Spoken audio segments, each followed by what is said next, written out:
Britain First may have been thrust into the epicenter of global politics by Donald Trump, but those familiar with the inner workings of the farright political group portray a factionalized rabble, riven by jealousy and petty infighting.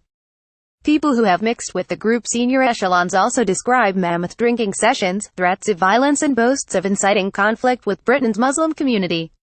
Speaking publicly for the first time, Graham Morris, a former boyfriend of Britain First's deputy leader, Jada Franson, whose anti-Muslim videos were retweeted by Trump last week, said he had left the group because it was out of control, and some members advocated violence. Morris revealed tensions between the group's leader, Paul Golding, 35, whom he described as a narcissist, and who was extremely jealous of his relationship with Franson, 31.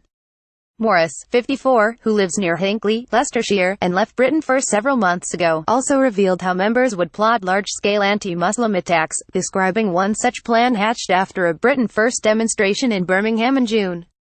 They were talking about damaging mosques up and down the country, targeting them at the same time. "I've got a young child, I didn't want to be part of any mosque attacks, that sort of thing," he said. He also described how the group's security guards would be told to kick people's doors in, and that despite the group claiming officially to reject racial hatred in all forms, some members were openly racist. Experts who have followed the rise of Britain First insist that President Trump's extraordinary intervention will ultimately fail to have an electoral impact. Despite having 1.9 million Facebook likes and 27,000 Twitter followers, the group is believed to have attracted fewer than 1,000 members. Matthew Collins, of the anti-fascist group Hope Not Hate, said, "It has internal difficulties and ongoing legal cases that have very little to do with politics and more to do with the culture of the party, which is one of jealousy, drinking and intimidation. There'll be no political gain and they won't be standing in more elections, they'll just intimidate more people and beg for more money." Collins said that, despite last week's massive publicity, the party was unlikely to avert what he called a gradual decline.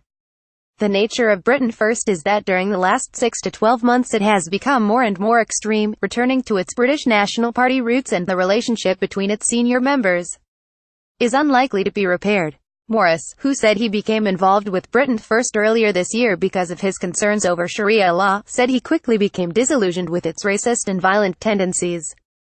On Friday, Franson threatened New York Times reporters who sought to interview her with home visits of their own.